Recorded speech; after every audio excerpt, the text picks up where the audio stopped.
எண்ணையும் எழுத்தையும் மாணவர்களின் கல்வி கண்களாக்கி பார்வை தரும் ஆசிரியர்கள் எப்போதும் வணக்கத்திற்குரியவர்கள்.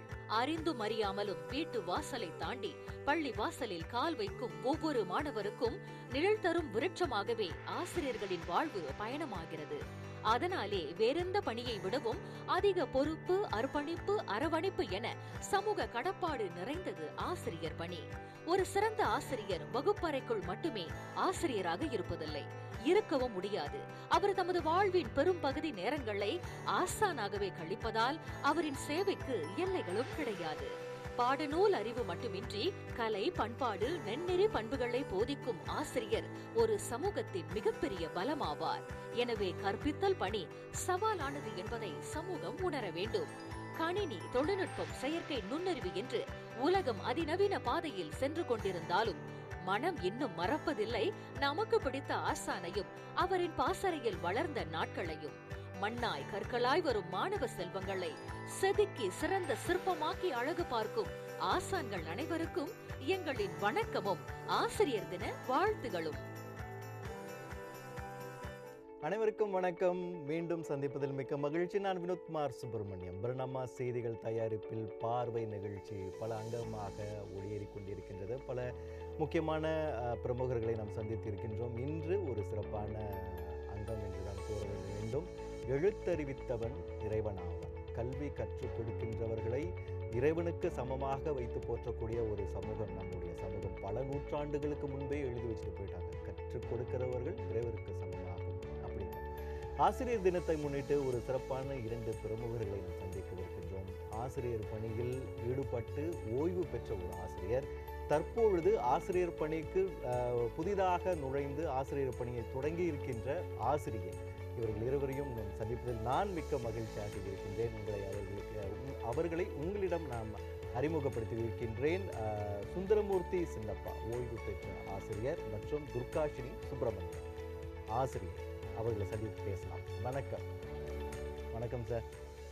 உங்கள் இருவரையும் சந்திப்பதில் எனக்கு தனிப்பட்ட முறையில் எனக்கு மிகவும் மகிழ்ச்சி. இந்த நேரத்தை பயன்படுத்தி இந்த நம்மளுடைய பார்வை நிகழ்ச்சியை வந்து கலந்து கொண்டு மிக்க நன்றி. எப்படி இருக்கீங்க 2 பேரும்? நலமா இருக்கோம். நீங்க எப்படி இருக்கீங்க? நல்லா இருக்கேன் சார். எப்படி இருக்கீங்க? நலமா இருக்கிறேன். மேல் கொண்டு பேசுவதற்கு முன்பதாக எனக்கு எப்போதுமே இந்த பிரமுகர்கள் வந்தாங்கன்னா அவங்க எங்கேருந்து வராங்க தெரிஞ்சுக்கிட்ட எனக்கு ஒரு சின்ன ஆர்வம் இருக்கு. சார் நீங்க சொல்லுங்க, உங்களோட பிறப்பிடம் எங்க, அதை பற்றி கொஞ்சம் சொல்லுங்க சார். நான் பிறந்தது மட்டும் கிளாந்தான் மாநிலத்தில். கிளாந்தான் மாநிலத்தில். ஆமா. அதன் பிறகு வந்து சிறு வயதா இருக்கும் போதே பெற்றோர் வந்து பஹாங் மாநிலத்துல கோலாலிபிஸ் பக்கத்துல இருக்கிற செல்போன் தோட்டம் அப்படின்ற தோட்டத்துக்கு வந்துட்டாங்க. ஸோ படித்தது எல்லாமே அங்கே தான். திருமணம் ஆகிற வரைக்கும் அந்த தோட்டத்தில் தான் இருந்தேன். அதன் பிறகு தான் நான் சிலாங்கூர் மாநிலத்துக்கு மாறி வருகின்ற ஒரு சூழ்நிலை ஏற்பட்டது. ஸோ அப்போ இருந்து இப்போ வரைக்கும் ஒரு 30 ஆண்டுகளுக்கு மேலே சிலாங்கூரில் ரவாங்கில் வசிச்சுக்கிட்டு இருக்கேன். டீச்சர் நீங்கள்? ஓகே, வணக்கம். நான் வந்து குளிம்கடாவில் பிறந்து வளர்ந்தேன். படித்தது வந்து ஜோஹூரில். இப்போ வேலை செய்கிறது வந்து சிலாங்கூர் பத்துமணி தமிழ் பள்ளியில் பணியாற்றுறேன். இந்த கிடான்றாலே எனக்கு ஒரு தனி ஒரு நெருக்கம் வரும். ஏன்னா என்னுடைய பிறந்த ஊரும் ஒரு கிடா, சுங்கைப்பட்டாணி தான். சரி, கேள்விக்கு போகலாம். ஆசிரியர் என்றாலே முதலில் உங்களுடைய நினைவுக்கு வருபவர்கள் யார்? நீங்க சொல்லுங்க சார். முதல் ஆசிரியர் அப்படின்னு சொன்னது ஏதாவது ஒரு ஆசிரியர் நீங்க பள்ளிக்கூடம் சென்ற பிறகு ஒரு கவர்ந்த ஒரு ஆசிரியர் இருப்பாங்க. அது எதுக்காவது ஒரு காரணம் இருக்கும். யார் அவர்? இன்ன வரைக்கும் என்னுடைய நினைவில் இருக்கிறவர் வந்து திரு சி கிருஷ்ணன் அப்படின்னு என்னுடைய முதல் தலைமை ஆசிரியர். நான் 1ஆம் வகுப்புக்கு போகும்போது அப்போ தான் அவர் தலைமை ஆசிரியராக இருந்ததோடு மட்டும் இல்லாமல் அதுக்கு முன்னால் அந்த பள்ளியில் அவர் வந்து தமிழ் ஆசிரியராக இருந்தார். என்ன ஒரு அதிசயம் அப்படின்னா, நான் படித்த பள்ளிக்கூடம் வந்து மலாய் பள்ளிக்கூடம் ஆகி நினைக்கிறேன் மலேசியாவில் வேறு எந்த பள்ளிக்கூடத்துலையும் அப்படி ஒரு சூழல் இருந்திருக்க தமிழ் பள்ளியாக மாற்றப்பட்டது. அப்போ நான் 67ஆம் ஆண்டு 1ஆம் ஆண்டு போகும்போது அவர் வந்து தலைமை ஆசிரியராக இருந்து எங்களுக்கு பாடம் சொல்லி கொடுத்தாரு. மிகவும் அன்பான ஒரு மனுஷன். அது தெரியல எப்படி, நேற்று கூட அவங்க மனைவி கிட்ட நான் தொடர்பு கொண்டு பேசி கொண்டிருந்தேன். அவங்களும் வந்து என்னுடைய ஆசிரியராக இருந்தாங்க, ஆங்கில ஆசிரியராக. நிறைய அன்பானவர், எல்லாரையும் வந்து அணவணிச்சு செல்லக்கூடிய அந்த இது. இன்னொன்று வந்து நகைச்சுவை மிகுந்த ஒரு மனிதர்னு அவர் சொல்லலாம். வகுப்பில் பாடம் போதிக்கும் போது நீங்கள் பார்த்தீங்கன்னா நகைச்சுவையோடு பாடம் போதிக்கின்ற இது, அந்த வகையில் வந்து அவர் இன்னும் வரைக்கும் என்னுடைய நினைவில் இருக்கின்ற ஒரு ஆசிரியர். சிறப்பா இருக்கு. அதை கேட்கும் போதே ஒரு சந்தோஷமா இருக்கு பாருங்க, அந்த காலத்து மனிதர்களை நினைவு கூறும் பொழுது. உங்களுக்கு டீச்சர்? ஓகே, எனக்கு வந்து ஆசிரியர்னு கூறினோடனே முதல்ல ஞாபகம் வருது என்னோட அப்பாவும் அம்மாவும். ஏன்னா 2 பேருமே வந்து ஆசிரியர்கள். அப்பா பெயர் வந்து சுப்பிரமணியம், அம்மா பெயர் வந்து திருமதி பேச்சிரீடா. சிறு வயதுலேருந்தே அவங்க எப்படி ஆசிரியர் பணியில் ஈடுபட்டாங்க, அவங்க எப்படி பொறுமையாக இருந்தாங்க மாணவர்களை கையாளும் போது அப்படின்றத சிறு வயதுலேருந்து பார்த்து வளர்ந்தனால எனக்குமே அந்த துறையில் வந்து ஒரு அதிக நாட்டம் இருந்துச்சுன்னே சொல்லலான்னு. சரி சார், இத்தனை ஆண்டுகாலமாக ஆசிரியராக பணியாற்றி ஓய்வு பெற்று இருக்கீங்க. பலதரப்பட்ட மாணவர்களை வந்து நீங்க சந்திச்சிருப்பீங்க. அந்த மாணவர்களிடம் நீங்கள் கற்றுக்கொண்ட ஏதாவது ஒரு விஷயம் இருக்கலாம், இல்லாமலும் போகலாம். அந்த மாதிரி இருந்தால் எங்கள்கிட்ட கொஞ்சம் பகிர்ந்து கொள்ள முடியுமா? நிறைய விஷயங்கள். ஏன்னா நான் 44 ஆண்டுகளாக ஆசிரியர் தொழிலிருந்து இன்னும் கூட ஆசிரியர் தொழிலை செய்து கொண்டு தான் இருக்கிறேன். பார்ட் டைமாக பியூஎல் கிளாஸ் அப்படின்னு படிச்சுக்கிட்டு இருக்கிறேன். அப்படி பார்க்கும்போது என்னுடைய ஒரு நல்ல அருமையான ஒரு மாணவன், நல்ல எழுதக்கூடிய ஆற்றல் உள்ளவன் வந்து ஸ்ரீதரன் அப்படின்னு. நான் ஓய்வு பெறுவதற்கு முன்னால் அந்த பள்ளியில் படித்து போன மாணவன், சிறந்த மாணவன். சிறுகதை மிக அழகாக எழுதக்கூடியவன் அவனை பார்த்தீங்கன்னா. இப்போ நான் வந்து சொல்லிக் கொடுப்பேன், இப்படி எழுதுனா அப்படி இருக்கும் அப்படின்னு. நம்மளுடைய அந்த நிலையிலேருந்து நம்ம பார்ப்போம். இப்போ அவன் என்ன செய்வான், எழுதிட்டு வந்துட்டு, சார் நான் இப்படி எழுதியிருக்கிறேன், இது எப்படி சார் இருக்குது இந்த கோணத்தில் இருந்து பார்த்தானா. பார்த்தீங்களா, நம்மளை விட அவனுக்கு இன்னும் அந்த எழுதுகின்ற ஆற்றல், அந்த சிந்தனை சக்தின்னு சொல்கிறோம் தெரியுங்களா, அது ரொம்ப அபாரமாக இருக்கும்.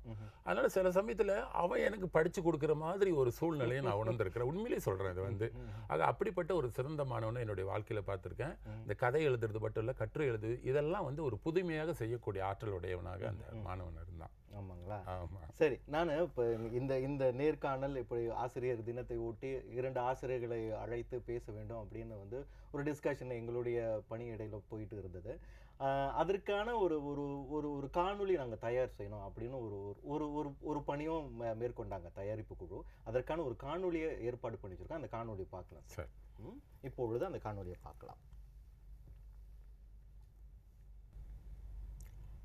உங்களை இந்த தருணத்தில் சந்திக்கிறதுக்கு ரொம்ப சந்தோஷமாக இருக்குது. ஃபர்ஸ்ட் ஆஃப் ஆல் ரொம்ப நன்றி. உங்களால் தான் வந்து தமிழ் மொழியில் நான் நல்லா ஸ்கார் பண்ணியிருக்கேன். நான் மட்டும் இல்லை, கூட படித்தவங்க எல்லாருமே நல்லா ஸ்கார் பண்ணியிருக்காங்க.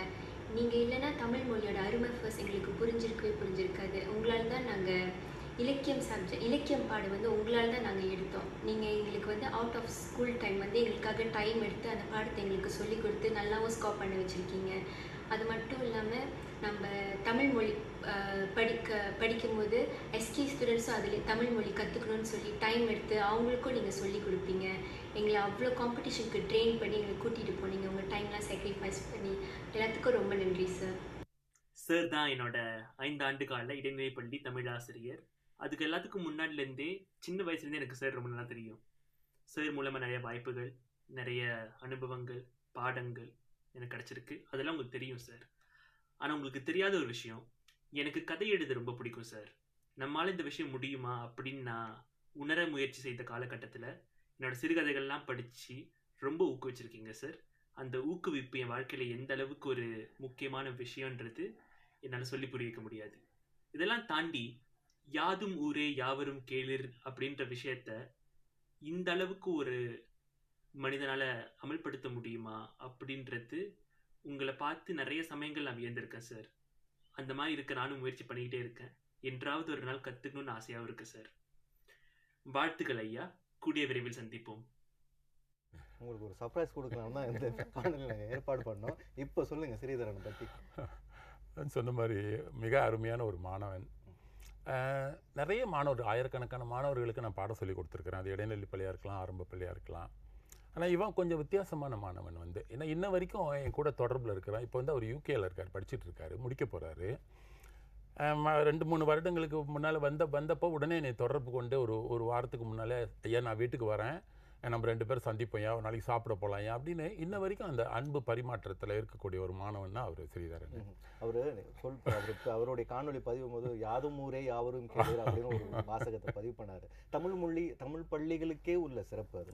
என்ன படிக்கிறோமோ அந்த வாழ்க்கையில அமல்படுத்தக்கூடிய சாத்தியங்கள் அதிகமாக இருக்கின்றது. அதுதான் தமிழ் பள்ளிகளோட சிறப்பு இல்லையா? அதற்கு முன்பதாக அவர் ஸ்ரீதரன் பேசுவதற்கு முன்பதாக ஒரு மருத்துவரும் பேசுவார். அவரும் உங்களுடைய மாணவி. ஒரு இந்த மாதிரியான சமுதாயத்தில் ஒரு சிறப்பான மாணவர்களை உருவாக்கி இருக்குங்க. எங்களுடைய மனமார்ந்த நன்றி சார். நன்றி. துர்கா டீச்சர், இந்த ஆசிரியர் தொழில் நீங்கள் முதல்ல சொல்லிட்டீங்க, அப்பா அம்மா வந்து ஆசிரியராக பணிபுரிந்தாங்க. இருந்தாலும் இந்த கேள்வி நான் கேட்குறேன். இந்த தொழில், ஆசிரியர் தொழில், நீங்கள் ஆசைப்பட்டு தேர்ந்தெடுத்த தொழிலா, பணியா, அல்லது அப்பா அம்மா சொல்லி நீங்கள் இந்த பணிக்கு வந்தீங்களா, இல்லை ஏதாவது ஒரு விபத்தா? சொல்லுங்க. இது எப்படி ஆரம்பிச்சிச்சுன்னா, எனக்கு கணித பாடத்துல இருந்து அதிக நாட்டம் அதிகமாவே இருந்துச்சு. கணிதம். அப்ப அது தொடர்ந்து ஏதாச்சும் அது சார்ந்த ஏதாச்சும் ஒரு தொழில்ல ஈடுபடணும் அப்படின்ற அதிக நாட்டம் இருந்துச்சு. அப்ப முயற்சி செய்து இந்த ஆசிரியர் பயிற்சி கல்லூரிக்கு கணிதமும் தமிழ் மொழியும் என்னோட தேர்வா இருந்துச்சு. அதுக்கு எழுதி போடும்போது எனக்கு அது 2 பாடமும் கிடைச்சனால அந்த சந்தோஷத்துல அப்படியே அந்த பணிக்கு இறங்கிட்டேன். இன்னைக்கு இந்த நேர்காணல் எனக்கு ரொம்ப சிறப்பா இருக்கு. ஏன்னா நம்ம இந்த கணிதம் அப்படின்னாலே நம்ம பின்னால் ஓடிடுவோம். ஆனால் துர்கா டீச்சர் கணிதம் தான் வந்து பிடிச்சிருக்கு அப்படின்னு சொல்லிட்டு இந்த பணிக்கு வந்திருக்காங்க. சிறப்பு சிறப்பு. சார், ஒரு காலகட்டத்தில் நம்மளுடைய கல்வி கற்றுக் கொடுக்கின்ற அந்த சிஸ்டமில் வந்து நம்மளுக்கு வந்து போதிய வசதிகள் இல்லாமல் இருந்திருக்கலாம். நீங்கள் ஆரம்பிக்க காலகட்டத்தில் அந்த நேரத்தில் நீங்கள் எதிர்நோக்கின சவால்கள் என்ன, அதை எப்படி எதிர்கொண்டீங்க சார்? இப்போ நவீன வளர்ச்சி வந்துருச்சு, நிறைய வசதிகள் இருக்குது ஆசிரியர்களுக்கு. உங்கள் காலத்தில் அந்த மாதிரியான வசதிகள் வந்து குறைவு. அதை எப்படி எதிர்கொண்டீங்க? ஒரு நல்ல உதாரணம் சொல்லணும்னா, நான் முதல்ல 1981ஆம் ஆண்டு வந்து நான் படித்த பள்ளியிலேயே தற்காலிக ஆசிரியராக இருந்தேன். அந்த காலகட்டத்தில் அந்த பள்ளியில் வந்து ஒரு ஆங்கில அல்லது மலாயின்னு சொல்லக்கூடிய தட்டச்சு பொறி மட்டும்தான் இருந்தது. தமிழ் தட்டச்சு பொறியெல்லாம் கிடையாது. அப்போ வந்து நம்ம இந்த தேர்வுக்கு மாணவர்களுக்கு வந்து பரீட்சைத்தாள் தயார் பண்ணுறதோ, அல்லது பள்ளியில் நடக்கின்ற நிகழ்வுகளுக்கு வந்து அந்த தயார் பண்ணுற அந்த இப்போ உதாரணத்துக்கு இந்த புத்தகங்கள்லாம் தயார் பண்ணுறதோ எல்லாமே நீங்கள் பார்த்தீங்கன்னா ஸ்டென்சிலில் தான் செய்வோம். அப்போ ஒரு கூறு பென்சில் மாதிரி இருக்கும், அதை வச்சு எழுதுகின்ற ஒரு சூழ்நிலை தான் இருந்தது. எல்லாமே வந்து நாங்கள் கையாலேயே எழுதி தான்.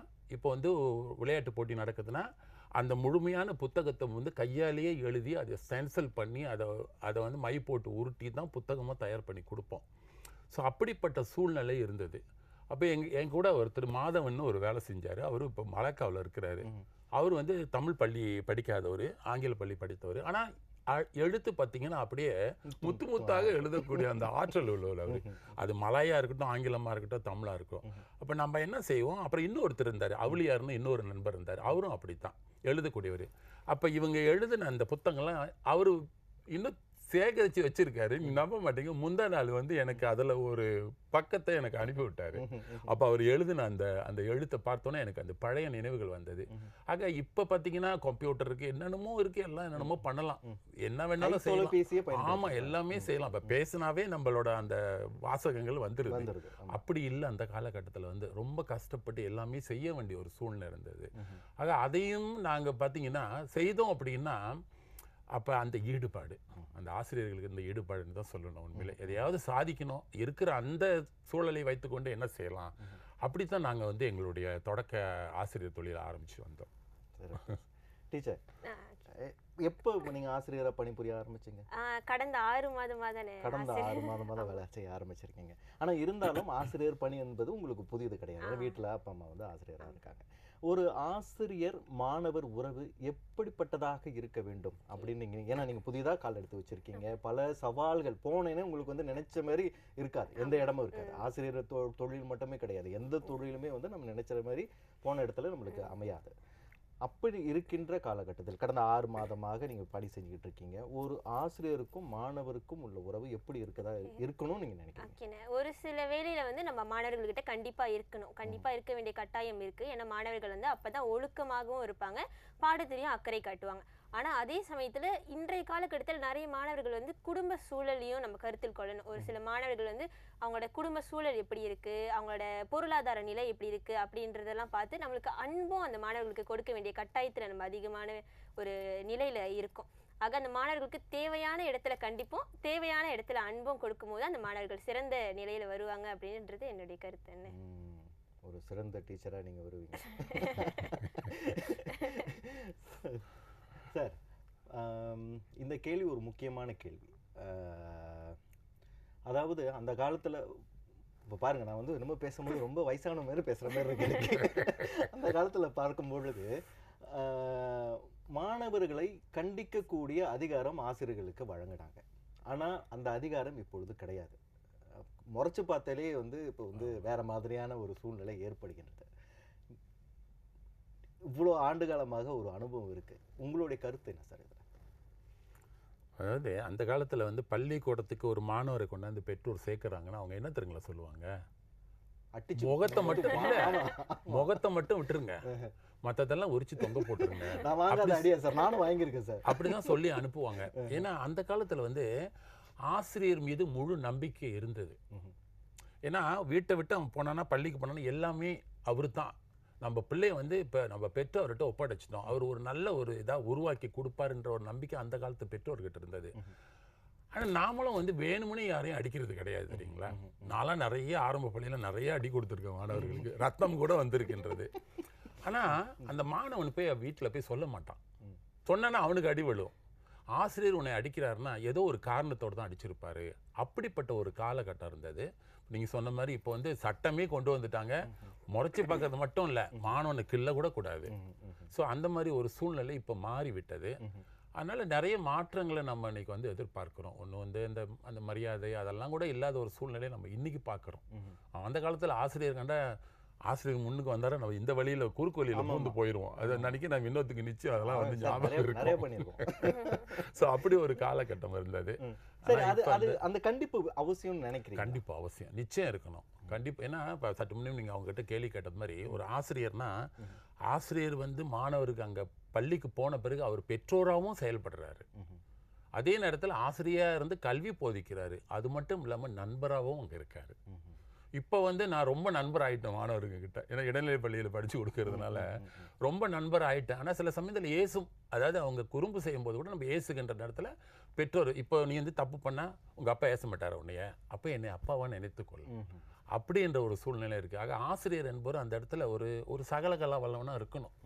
இருந்தால் தான் அந்த மாணவர்களை எல்லாம் கொஞ்சம் கொண்டு வர முடியும். அப்படி இது என்னுடைய நம்பிக்கை, என்னுடைய அனுபவமும் அதுதான். இன்னொன்று, அந்த காலத்தில் தோட்டப்புறத்தில் தான் வசித்து எல்லா ஆசிரியர்கள் யார் அப்படின்றது பெற்றோர்களுக்கு தெரியும். இந்த மாணவனுடைய பெற்றோர் யாருன்னு ஆசிரியருக்கு தெரியும். அப்போ அந்த தொடர்பில் எப்போதுமே இருப்பாங்க. அப்போ ஆசிரியருக்கு மேலே முழு நம்பிக்கை பெற்றோர்களுக்கு இருந்தது. ஆனால் இந்த காலகட்டத்தில் தோட்டப்புறங்களில் வந்து ஒரு நகரப்புறக்கு வந்தாங்க, ஆசிரியர் யாருன்னு அந்த தொடர்பு வந்து கொஞ்சம் கம்மியாக இருக்கிறதுனால அந்த பெற்றோர்களுக்கும் ஆசிரியர்களுக்குமான உறவில் கொஞ்சம் விரிசல் இருக்கு அப்படின்னு நம்ம வந்து கண்டிப்பாக சொல்லணும். ஏன்னா எல்லா பெற்றோரையும் நம்ம பார்ப்பதற்கான சூழல் இல்லை பாருங்க. இப்போ வந்து முன்னெல்லாம் தோட்டப்புறங்கள்லாம் வந்து ஒரு குறிப்பிட்ட நேரம் வேலை செய்துட்டு வந்த பிறகு அந்த பள்ளிக்கூடத்துக்கு வந்து அவங்க அந்த ஆசிரியர்களோடு தொடர்பு கொள்கிற ஒரு சூழல். அது மட்டும் இல்லாமல் நாம் அவங்க வீட்டுக்கு போவோம், மாணவர்களுடைய வீட்டுக்கு போய் பெற்றோர்களை சந்தித்து மாணவன் பண்ண தப்பு எல்லாத்தையும் நம்ம சொல்கிற ஒரு சூழல் இருந்தது. ஆனால் இந்த காலத்தில் நீங்கள் பார்த்தீங்கன்னா அப்படிப்பட்ட ஒரு சூழல். ஏன்னா பெற்றோர் வெவ்வேறு இடங்கள்ல இருந்து இருக்கிறாங்க. அப்போ எல்லாரையும் போய் சந்திக்கின்ற ஒரு சூழ்நிலை நமக்கு இல்லை. ஸோ எல்லாம் காலம்தான் அந்த மாற்றத்தினுடைய ஒரு கோலம் அப்படின்னு தான் சொல்லணும். சரி துர்கா டீச்சர், ஆசிரியர்களின் வேலை பளு அதிகம் அப்படின்னு ஒரு குற்றச்சாட்டு இருக்கு, அது பொதுவாக சொல்றாங்க. உங்களுடைய கருத்து என்ன? ஓகே, ஆசிரியர் பணி வந்து சவாலா இருக்குன்னு சொல்லலாம். அது வந்து ஒரு பலுவா இருக்குன்னு சொல்ல முடியாது, சவாலா இருக்கு. ஆனா நம்ம நிறைய விஷயம் போற அந்த வேக ஓட்டத்தை நம்ம கத்துக்கொண்டே போகலாம். ஏன்னா அங்க இருக்கிற தலைமை ஆசிரியரும் சரி, துணை தலைமை ஆசிரியர்களும் சரி, கூட வேலை செய்யற ஆசிரியர்களும் சரி, அவங்க நம்மளுக்கு உதவும் போது நம்மளுக்கு அந்த வேலை வந்து பலுவா இருந்தாலுமே அது அப்படியே எளிமையா மாறிடும் அப்படின்றதே சொல்லலாம். சார் நீங்க சொல்லுங்க சார், நீங்க அந்த காலத்துலேருந்து இப்போ வரைக்கும் பார்க்குறீங்க, எத்தனையோ நவீன பரிணாம வளர்ச்சி கண்டுட்டு வருது. கற்றல் கற்பித்தலில் எத்தனையோ மாற்றங்கள் வந்தது. நம்மளுடைய கோவிட் காலகட்டத்திலும் பள்ளிக்கூடம் போகாமலேயே வீட்டில் இருந்தவாறே கற்றல் கற்பித்தல் வந்து மேற்கொண்டாங்க. அதையும் வந்து ஒரு மிகப்பெரிய வளர்ச்சியாகவே நம்ம வந்து பார்க்கிறோம். வேலைப்பழு ஆசிரியர்களை வந்து முடக்குது அப்படின்னு நீங்க நினைக்கிறீங்க? இல்லை, எல்லா காலகட்டத்திலையும் வேலைப்பழு இருக்க தான் செய்யுது. நான் சொன்ன மாதிரி நாங்கள் எங்களுடைய காலகட்டத்தில் உள்ள அந்த சூழல் அப்படி இருந்தது. ஸோ அதையும் நம்ம ஏற்றுக்கொண்டு அந்த பழுவையும் ஏற்றுக்கொண்டு தான் நம்ம அதை தாண்டி வந்திருக்கிறோம். அதே மாதிரி ஒவ்வொரு காலகட்டம் நகரும் போது ஒவ்வொரு மாற்றங்கள் வரும்போது அந்தந்த காலத்துக்கு தகுந்த மாதிரி அந்த மாற்றத்துக்கு தகுந்த இந்த பலு வரதான் செய்யும். ஆனால் ஆசிரியர் தொழில் என்பது மாணவர்களுக்கு வந்து அந்த கற்றலை சிறப்பாக தரக்கூடிய பணி எந்த காலத்திலையும் மாறாது. என்ன மாதிரியான மாற்றம் வந்தாலும் சரி, என்ன மாதிரியான ஒரு முன்னேற்றம் வந்தாலும் சரி, அந்த கற்றல் என்பது ரொம்ப முக்கியம். ஸோ அதை வந்து எந்த ஆசிரியரும் பலுன்னு எந்த காலத்துலையும் சொல்லவே முடியாது. மற்ற வேலைகள் நீங்கள் சொல்கிற மாதிரி மற்ற வேலைகள் இருக்குது. இப்போ நீங்கள் பார்த்தீங்கன்னா அந்த கற்றலுக்கு அப்பாற்பட்ட வேலைகள் நிறைய இருக்குது. அது பலு. உண்மையை அதைத்தான் நான் பார்க்குறேன், பலு. ஆனால் ஆசிரியர்கள் வந்து வகுப்பறையில் சென்று ஒரு மாணவருக்கு கல்வி போதிப்பது அது பலு என்று எந்த ஆசிரியரும் சொன்னாலும் அதை நான் ஒத்துக்கொள்ள மாட்டேன். ஏன்னா இன்ன வரைக்கும் நான் ஆசிரியர் தொழிலை நான் செய்து கொண்டிருக்கிறேன், படித்து கொடுத்து கொண்டிருக்கிறேன். அதைத்தான் நான் செய்திருக்கேன். மற்ற வேலை எது இருந்தாலும் அதை ஒரு பக்கம் வைத்து விட்டு இந்த கற்றல் என்பதை முழுமையாக மாணவர்களுக்கு கொண்டு போய் சேர்க்கறது இருக்குங்களே, அதுதான் மிக மிக மிக சரியான ஒரு ஆசிரியரோட பணி. அது பலூன்னு சொல்லவே கூடாது. 6 மாதம் கடந்துருச்சு. உங்களுக்கும் பெற்றோர்களுக்குமான உறவு எப்படி இருக்கின்றது? பெற்றோர்கள் எப்படி வந்து உங்களை அணுகுறாங்க? இந்த வருடம் தான் நான் முதல் முறையாக வகுப்பாசிரியராக தேர்வு செய்யப்பட்டேன். ஸோ மாணவர்கள் வந்து 4ஆம் ஆண்டு மாணவர்கள். முதல்ல பெற்றோரை சந்திக்கும் போது கொஞ்சம் தயக்கம் இருந்துச்சு. எப்படி அந்த பெற்றோர்கள் வந்து, ஏன்னா நானும் புதிய ஆசிரியர், அந்த பெற்றோர்கள் வந்து எப்படி நம்ம கிட்ட வந்து உறவு வளர்த்துப்பாங்க அப்படின்னு. ஆனால் போக போக பெற்றோர்கள் வந்து நம்ம கிட்ட புலனத்திலேயோ அல்லது தொலைபேசியிலையோ இல்லை நேரில் கூட வந்து சந்தித்து மாணவர்கள் எப்படி படிக்கிறாங்க அப்படின்றத பெற்றோர்கள் அக்கறை எடுத்து கேட்டுக்கொள்கிறார்கள். அதே சமயத்தில் ஒரு சில பெற்றோர்கள் இன்னமும் வந்துட்டு மாணவர்கள் தப்பு செய்தால் நீங்கள் கண்டிக்கலாம் டீச்சர் அப்படின்ற உரிமையை கொடுக்குறாங்க. ஆனால் அதே சமயத்தில் நம்ம வந்து மாணவர்களை கண்டிக்கும் போது அரவணைச்சு கண்டிக்கணும் அப்படின்றத வந்து கருத்தில் கொண்டு பெற்றோர்களிடையே அந்த உறவு வந்து ரொம்ப சுமூகமாக இருந்து கொண்டே வருகிறது இன்றைய காலகட்டத்தில். சார், உங்களுடைய குடும்பத்தில் வேற யாராவது ஆசிரியராக பணிபுரிகிறாங்களா? அந்த மாதிரி ஏதாவது? என்னோட மனைவி வந்து ஆசிரியர், தலைமை ஆசிரியராக இருந்து ஓய்வு பெற்றவர். அந்த அடிச்சுவடிலே வந்து எங்கள் வீட்டில் எனக்கு 3 குழந்தைகள் வந்து யாரையாவது ஆசிரியர் ஆக்கணும் அப்படின்னு ஒரு ஆசை எங்கள் 2 பேருக்குமே இருந்தது. அப்போ என்னுடைய கடைசி மகளை வந்து அவள் எங்கிட்ட 5 ஆண்டுகள் எங்கிட்ட தான் படிச்சிச்சு, தமிழும் சரி இலக்கியமும் எல்லாத்தையும் எடுக்க வச்சு ஒரு ஆசிரியர் ஆக்கணுன்றேன். ஆனால் அவங்க வந்து இந்த நண்பர்களோட அந்த இன்ஃப்ளூயன்ஸ் சொல்கிறோம் இல்லைங்களா, அவங்க ஆசிரியர் வேலையே வேண்டாம், அது ரொம்ப கஷ்டமான வேலைன்னு சொல்லிட்டு மெக்கானிக்கல் இன்ஜினியரிங் போய் படிச்சுட்டு வந்து ஒரு 4-5 வருஷம் வேலை செய்தாங்க. அதில் வெறுப்பு தட்டி போய், நீங்கள் உண்மையிலே நம்ப மாட்டீங்க, நான் பொய் சொல்லலை, இப்போ வந்து ஆசிரியர் தொழிலினுடைய அந்த புனிதத்தையும் அந்த தன்மையை உணர்ந்து இப்போ வந்து ஒரு இன்டர்நேஷ்னல் ஸ்கூலில் வேலை செஞ்சுக்கிட்டு இருக்காங்க, டியூஷன் படித்து கொடுத்துட்ருக்காங்க. அதே நேரத்தில் யூகேஎம்மில் வந்து டிப்ளமோ பண்ணிட்டு செஞ்சுட்டு எப்படியாவது ஒரு ஆசிரியராக போகணும் அந்த சிந்தனையோட இப்போ இருக்கிறாங்க. கேட்கும்போது இதெல்லாம் ரொம்ப ஆசையாக இருக்குது. இந்த நேர்காணல் நம்ம சொன்ன மாதிரி நேர்காணல் ரொம்ப மகிழ்ச்சியாக இருக்குது எனக்கு. ஏன்னா என்னுடைய பர்சனலி எனக்கும் தெரிஞ்சவங்க, என்னுடைய தம்பிகள், என்னுடைய குடும்பத்தில் நிறைய ஆசிரியர்கள் இருக்கிறதுனால 2 ஆசிரியர்களை அழைத்து வந்து உங்களை வந்து நேர்காணல் பண்ணுறது வந்து எனக்கு ரொம்ப மகிழ்ச்சியாக இருக்குது. சரி, உங்களுடைய கல்வி பள்ளி காலகட்டத்தில் மறக்க முடியாத ஏதாவது ஒரு ஆசிரியர் தினம்? ஆசிரியர் எனக்கு வந்து என்னுடைய இடைநிலை பள்ளியில ஒரு ஆசிரியர், அவர் பேர் வந்து திரு சங்கரன். அதே மாதிரி ஆசிரியர் பயிற்சி கல்லூரியில வந்து ஐயா பரம் மற்றும் சண்முகம் ஐயா, அவங்க 3 பேருமே வந்து எனக்கு ஒரு முக்கிய ஊன்றுகோலா இருந்தாங்க சொல்லணும். ஏன்னா எனக்கு வந்து மேடை பேச்சுனா ஒரு பயம் இருந்துகிட்டே இருக்கும். ஸோ ஒரு ஆசிரியரா ஆனா நம்ம மாணவர்களையும் சந்திக்கணும், பெற்றோர்களையும் சந்திக்கணும், இந்த பேச்சு மற்றவர்கள்கிட்ட எப்படி பேசுறோம் அப்படின்ற ஒரு பயம் எனக்கு இருந்துகிட்டே இருந்துச்சு. ஆனால் என்னாலையும் பேச முடியும் அப்படின்னு எனக்கு முதல்ல ஊக்குவிச்சு என்னை முன்னிறுத்தி இந்த போட்டிக்கு போங்க அப்படின்னு சொல்லிட்டு என்னை முதல்ல ஊக்குவிச்ச ஆசிரியர்கள்னு பார்த்தோன்னா அந்த 3 ஆசிரியர்களுமே. ஸோ எந்த நிலைக்கு போனாலுமே அந்த 3 ஆசிரியர்கள் வந்து எனக்கு என்றைக்குமே வந்துட்டு என் வாழ்க்கையில் ஒரு படி உயர்த்தி வைத்த ஆசிரியர்கள் அப்படின்னு சொல்லிக்கிட்டே இருக்கலாம்னு. சரி, நீங்கள் கடந்த வந்து ஆசிரியர்கள் சொன்னீங்க இல்லையா, இப்பொழுது இன்னொரு காணொலி உங்களுக்காக நாங்கள் ஏற்பாடு பண்ணி வச்சிருக்கோம். அதில் ஒரு முக்கியமான ஒரு நபர் இருக்கிறார், அவர் என்ன சொல்கிறாங்கன்னு பார்க்கலாம். அடுத்த ஒரு காணொலி பார்க்கலாம். என்று நான் குறிப்பிட்டு சொல்ல போகின்ற ஆசிரியரின் பெயர் துர்காஷினி. இவர் வந்து நம் பள்ளிக்கு ஏறக்குறைய 6 மாதங்கள் நிறைவு பெற்றுவிட்டன. ஆக புதிய ஆசிரியர்கள் இருந்தாலும் பார்ப்பதற்கு சிறு குழந்தை போல் இருப்பார். ஏறக்குறைய 6 மாதமாக இருந்தாலும் அவருடைய கற்றல் கற்பத்தில் நான் பார்க்கும் பொழுது அருமையாக போதிக்கக்கூடிய ஒரு ஆசிரியர், பிள்ளைகளின் மனதை கவர்ந்த ஒரு ஆசிரியர். பிள்ளைகளுக்கு இவரை மிகவும் பிடிக்கும். பிள்ளைகளை கேட்போம், நம்ம உங்களுக்கு இந்த ஆசிரியரை வந்து பாடம் படித்து கொடுக்க அனுப்பலாமா, அந்த ஆசிரியர் தான் வேணும்னு கேட்கின்ற மாணவர்களும் இருக்கின்றார்கள். ஆக அந்த வகையில் கணித பாடத்தை மிகச் சிறப்பாக போதிக்கின்ற ஒரு ஆசிரியராக நாங்கள் பார்க்கின்றோம். மாணவர்களுக்கு தேர்வு ஆசிரியராக நீங்க தலைமை ஆசிரியரை பற்றி சொல்லுங்க. ஓகே, பள்ளியின் தலைமை ஆசிரியர் திருமதி சரஸ்வதி அவர்கள் வந்துட்டு எனக்கு என்றைக்குமே வந்து ஒரு பள்ளி முதல் நாள்லேருந்து சரி இன்றளவுமே வந்துட்டு ஒரு ஒரு ஊன்றுகோலா இருக்காங்கன்னு தான் சொல்லணும். பள்ளிக்கு போன இது புது இடம் ஸ்லாங்கூர் மாவட்டம் வந்து என்னுடைய பிறந்த இடத்த இல்லாமல் வேறொரு இடத்துக்கு வந்து பணியாற்றும் போது அந்த இடத்துல நம்ம ஒரு குடும்பமாக எப்படி ஆசிரியர்கள்லாம் மாணவர்களும் சரி எல்லாருமே வந்து இப்படி ஒரு குடும்பமாக செயல்படுறது, அங்கே வர சிக்கல்களையும் சவால்களையும் எப்படி கையாளுறது அப்படின்றது தலைமை ஆசிரியர் வந்து ரொம்ப அழகாகவும் ஒரு குழந்தைக்கு எப்படி சொல்லுவாங்க அப்படின்றத அந்த மாதிரி தான் நம்மளுக்கும் சொல்லுவாங்க அங்குள்ள ஆசிரியர்களுக்குமே. அதே மாதிரி தான் அங்குள்ள துணை தலைமை ஆசிரியர்களும் சரி ஆசிரியர்களுமே சரி எல்லாருமே அந்த பள்ளியில் வந்து ஒரு குடும்பமாக செயல்படும் போது அங்கே வேலை செய்யும் போது ஒரு நல்ல ஒரு சுற்றுச்சூழல் அமைதினே சொல்லணும்னு. சார், ஒரு அடுத்த இந்த கேள்வியும் ஒரு முக்கியமான கேள்வி அப்படின்னு நான் கருதுறேன். இப்போ உள்ள தொடக்க பள்ளிகளில் வந்து பரீட்சையை வந்து எடுத்துட்டாங்க, சோதனை கிடையாது, மாணவர்கள் வந்து ரொம்ப சுதந்திரமாக இருக்காங்க. எனக்கெல்லாம் அந்த மாதிரி வாய்ப்பு கிடைக்கலையா அப்படின்னு சில நேரங்களில் ஏங்கியது உண்டு. ஒரு ஓய்வு பெற்ற ஆசிரியராக, ஒரு அனுபவம் வாய்ந்த ஆசிரியராக நீங்கள் இதை எப்படி பார்க்குறீங்க சார்? அந்த காலத்தில் யூபிஎஸ்ஆர் பரீட்சை இருந்தது, அதுக்கு முன்னால் 5ஆம் ஆண்டு பரீட்சை இருந்தது. அப்போ வந்து அந்த பரீட்சை வந்து அரசாங்க தேர்வாக இருந்ததுனால அந்த தேர்வு முடிவுகள் பள்ளியினுடைய பெயரை வந்து நிலைநாட்டக்கூடிய ஒரு சூழ்நிலை இருந்தது. அதனால் எல்லாருமே கஷ்டப்பட்டு அந்த மாணவர்களை வந்து தேர்வில் எப்படியாவது நம்ம வந்து தேர வச்சா பள்ளியோடைய பெயர் மேலே வரும் அப்படின்னு போட்டி போட்டுக்கொண்டு, அதாவது மேலேருந்து கீழே ஆசிரியர்கள் வரைக்கும் ஒரு செய்த ஒரு சூழ்நிலை, நானும் அதில் இருந்தேன். அப்பப்பட்ட ஒரு சூழ்நிலையை நம்ம பார்த்துருக்குறோம். இப்போ சொல்கிற மாதிரி வந்து பரீட்சை இல்லை, மாணவர்களும் ரொம்ப சந்தோஷமாக இருக்காங்க, ஆசிரியர்களும் ரொம்ப சந்தோஷமாக இருக்கிறாங்க. பரீட்சை தான் இல்லையே, யார் வந்து அதை வந்து கேட்க போகிறாங்க.